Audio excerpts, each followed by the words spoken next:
ফুলতে ফুলতে এমন ফুলা ফুলল এক্ষুনি গাভীর উপর আক্রমণ করবেন। হঠাৎ বিজলির মতো দেখা গেল গৌসে পাকের দরবারের হ্যাংলা পাতলা কুকুরটা এমন ভাবে বাঘের উপর হামলা করলো, বাঘের নাড়ি বুড়ি বের করে দিয়েছে। এই জন্য আল্লাহ বলছেন যে শের কো খতরে মে লাতা नहीं कुत्ता तेरा, शेर को खतरे में लाता नहीं कुत्ता तेरा। শেখ আহমদ আশ্চর্য হয়ে গেলেন। বলি দিগের রাজা মহারাজ নামুদির সালাম কানি আব্দুল কাদের জিলানী, ওলি দিগের রাজা মহারাজ নামুদির সালাম কানি আব্দুল কাদের জিলানী। কৃপা করে রাকমুদির লাত ওগো কুতুবে বানি আব্দুল কাদের জিলানী। চিৎকার দিয়ে বলুন না সুবহানাল্লাহ। হযরত জুনায়েদ বাগদাদি শাবাবুর রহমাতুল্লাহ আলাইহি, ইনি কিন্তু গৌসে পাকের অনেক আগের বলি। উনি বাগদাদের ওই মিম্বরের মধ্যে ছিল গৌসে পাকের এলানটা বহু বছর পরে যে এলানটা গৌসে পাক দিবেন, এটা বহু বছর আগে হযরত জুনায়েদ বাগদাদি রাদিয়াল্লাহু তাআলা খানের মধ্যে চলে গেল। কখন? যখন তিনি জুমার খুতবা দিচ্ছেন। যখন তিনি জুমার ফটকার বলে দিল, হুজুর আপনার কদম আমার কাঁধের উপর, আমার মাথার উপর, আমার চোখের উপর। কিরে হুজুর এগুলো কি বললেন? খুতবা দিচ্ছেন এক প্রকারের, মাঝখানে হুজুর আপনার কদম আমার কাঁধের উপর, মাথার উপর, চোখের উপর, এটা কি বললেন? আচ্ছা নামাজ শেষে জিজ্ঞাসা করবো, হুজুর আপনি খুতবার মাঝখানে হঠাৎ একটা আওয়াজ দিলেন আপনার কদম আমার কাঁধের উপর, মাথার উপর, এটা কি বললেন?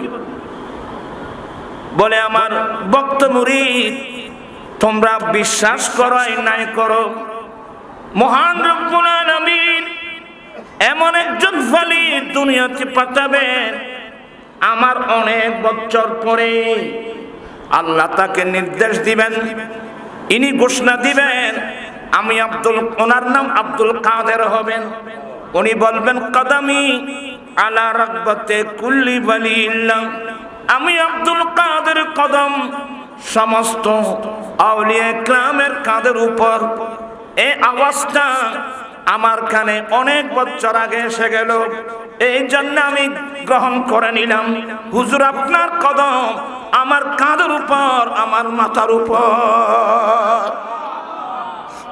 এই জন্য আমার আল্লাহ বলছেন যে জুয়েলি কবল তিয়া বাদ হুয়ে হোঙ্গে, জুয়েলি কবল তিয়া बात हुई या होंगे, सब अदब रखते हैं दिल में मेरी आका तेरा अस्सलाम है।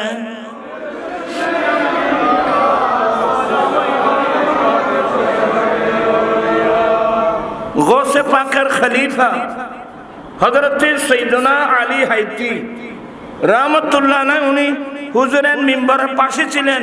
উনি গর্দন ঝুঁকাই দিয়েছেন, হুজুর আপনার কদম আমার কাঁধের উপর, আমার মাথার উপর। তো ভাইজান এগুলো তো মানুষের আকল হায়রান হয়ে যাবে, মানুষের আকল হায়রান হয়ে যাবে। আর আপনি আর আমি না, গৌসে পাকের যুগের বড় ওলি, নাম শেখ আহমদ সবাই বলেন রহমতুল্লাহ আলাইহি। উনি কত বড় আল্লাহর ওলি জানেন? উনি মুরিদানদের বাড়িতে যেতেন বাঘের পিঠে করে।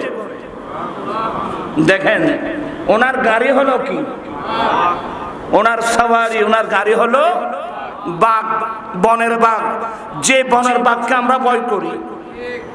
আর শেখ আহমদ রহমতুল্লাহ আলাইহি সেই বাঘের পিঠের মধ্যে করে মুরিদানদের বাড়িতে যেতেন। ইনি কিন্তু ওনার কদম সমস্ত ওলিদের কাঁধের উপর। এটা কেমন দেখেন, উনি পর্যন্ত বুঝেন, উনি তো আল্লাহর বড় জবরদস্ত বলি। যে লোকটা বাঘের পিঠে করে মুরিদানদের বাড়িতে যায়, এবার বলুন তো আপনি উনি কত বড় আল্লাহর বলি? বনের হিংস্র জন্তু যার নিয়ন্ত্রণে থাকে, উনি কত বড় আল্লাহর বলি শেখ আহমদ রহমতুল্লাহ আলাইহি।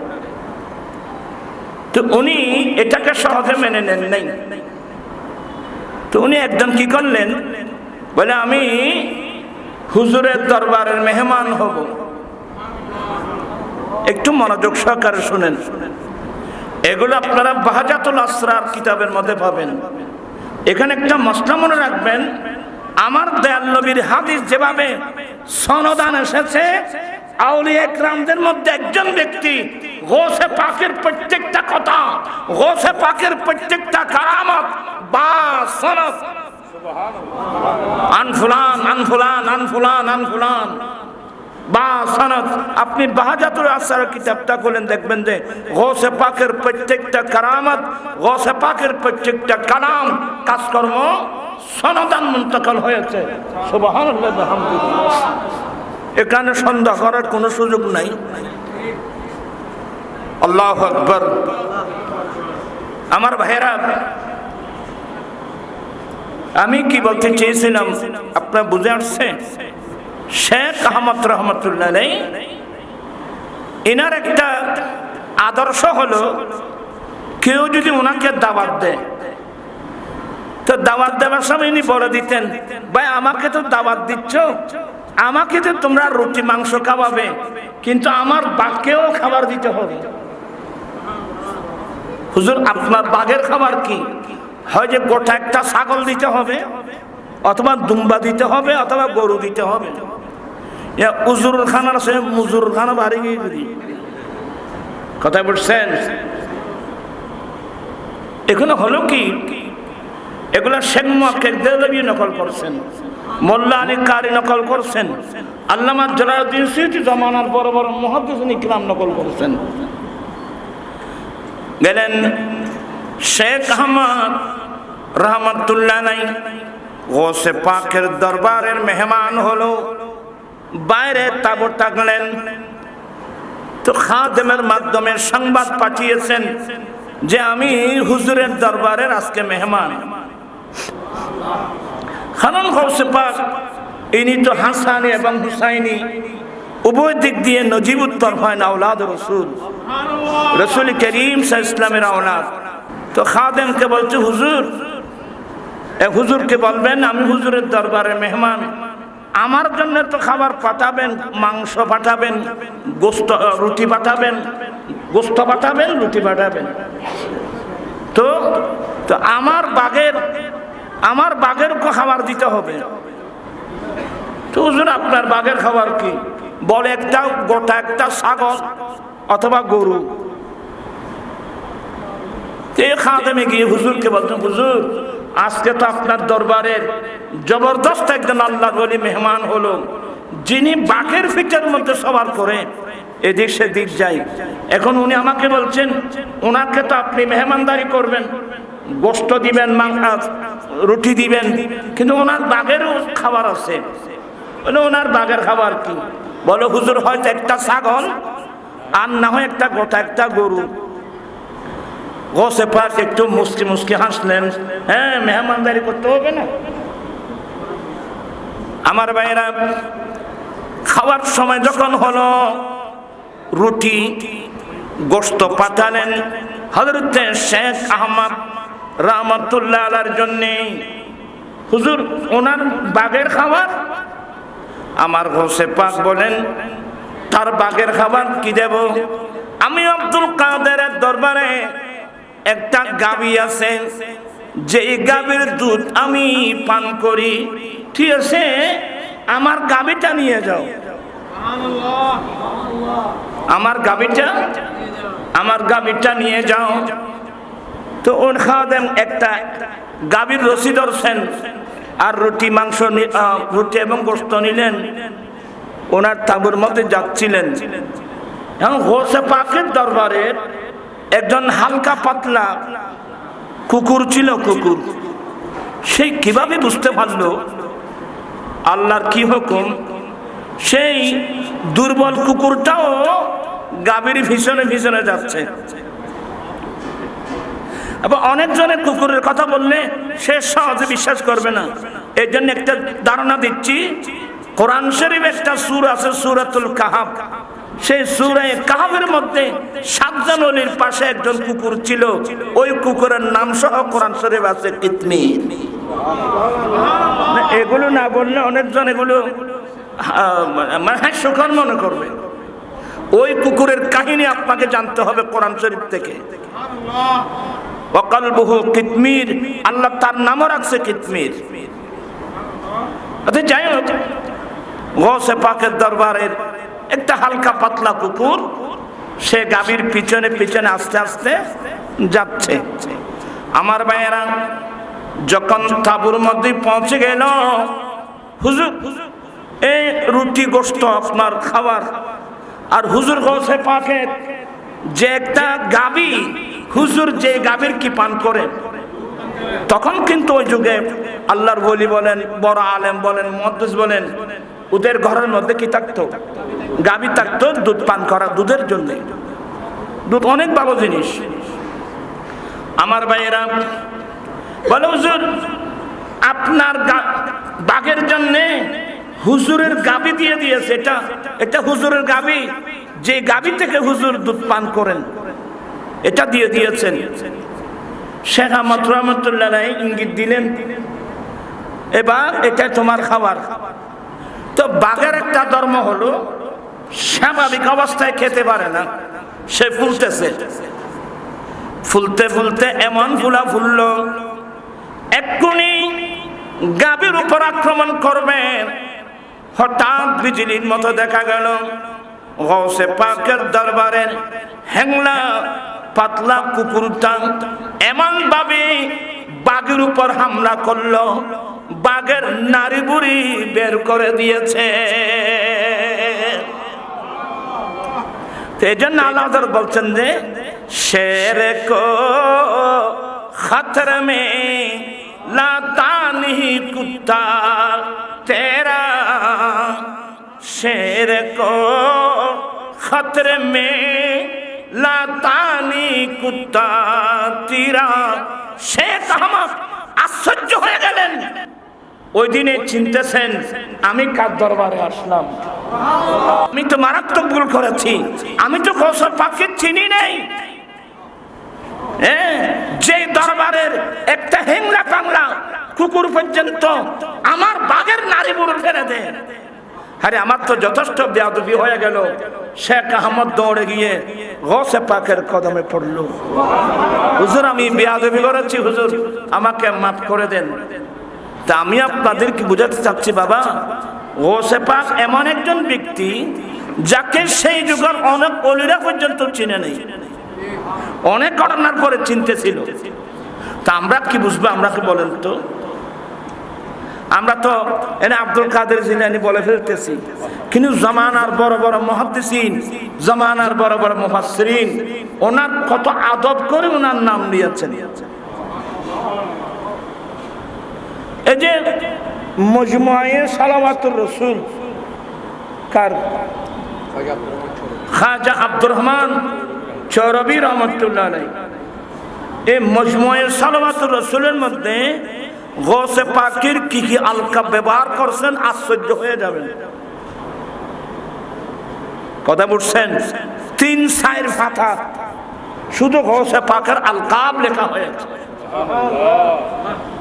ওলি দিগের রাজা মহারাজ নামুদের সালাম কানি আব্দুল কাদের জিলানী ওলি দিগের রাজা মহারাজ নামুদের সালাম কানি আব্দুল কাদের কৃপা করে রাকমুদির লাত ওগো কুতুবে বানি আব্দুল চিৎকার দিয়ে বলুন না সুবহানাল্লাহ।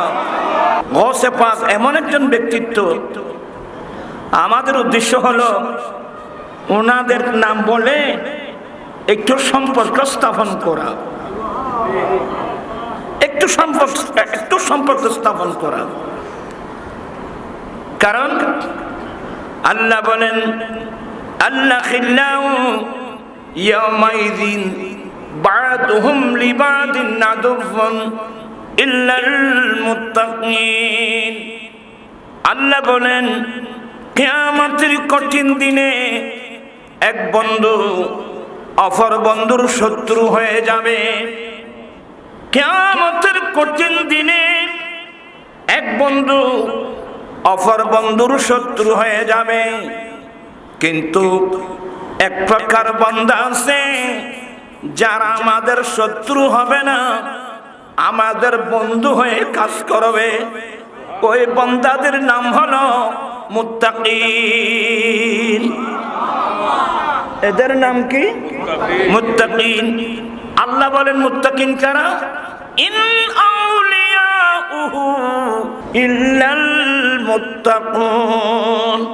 অপরাধের মধ্যে আল্লাহ বলছেন আল্লাহর বান্দাদের মধ্যে একমাত্র মুত্তাকিরাই হলো আল্লাহর ওলি। চিৎকার দিয়ে বলুন না সুবহানাল্লাহ। আমার ভাইরা, আমি অনেক সময় গৌসে পাকের যে কালামগুলো, কথাগুলো, এগুলো তো বুঝার ক্যাপাসিটি আমাদের মধ্যে নেই। এগুলো আমরা অনেকে বুঝবেও না। আউলিয়া ইকরামদের মধ্যে একজন ব্যক্তি আল্লাহ যাকে নির্দেশ দেবেন একটা ঘোষণা দেওয়ার জন্য, কদমি আলা রাকবাতে কুল্লি ওয়ালিল্লাহ, আমি আব্দুল কাদের কদম সমগ্র আউলিয়া ইকরামের কাদের উপর। পৃথিবীতে আর কোনো ওলি বলতে পারবে কথাটা? আমি আব্দুল কাদের কদম সারা পৃথিবীর আউলিয়া ইকরামের কাদের উপর। আমার গৌসে পাক এটা এলান করেছেন। এলান করার সাথে সাথে সর্বপ্রথম সুলতানুল হিন্দ খাজা গরিব নওয়াজ বান্দা নওয়াজ আতাউর রাসূল খাজা মুঈনুদ্দিন চিশতি হাসান সঞ্জারি রহমাতুল্লাহ আলাইহি সঞ্জিস্তানের একটা গুহার মধ্যে বসে মুরাকাবার মধ্যে ছিল। কষ্টের মাধ্যমে গৌসে পাকের এলান শুনে গরিব নওয়াজ গর্দন ঢুকাই দিয়েছে। হুজুর আপনার কদম আমার কাঁধের উপর, আমার চোখের উপর, আমার মাথার উপর। मैं तो बीमारे नबी हूँ। MBN TV একটি ইসলামিক ইউটিউব চ্যানেল।